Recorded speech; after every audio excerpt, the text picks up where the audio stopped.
find the exact value of sine of pi over 12, we can rewrite pi over 12 as pi over 3 minus pi over 4.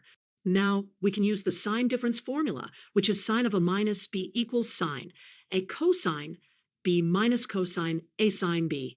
In our case, a is pi over 3 and b is pi over 4.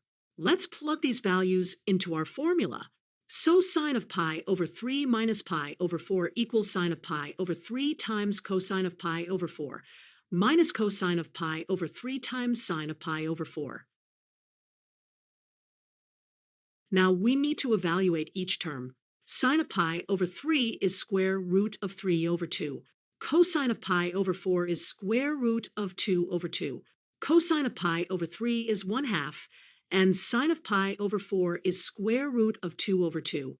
Substituting these values, we get square root of 3 over 2 times square root of 2 over 2 minus 1/2 times square root of 2 over 2.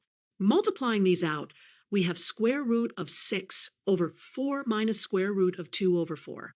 Combining these fractions, our final answer is square root of 6 minus square root of 2 all over 4.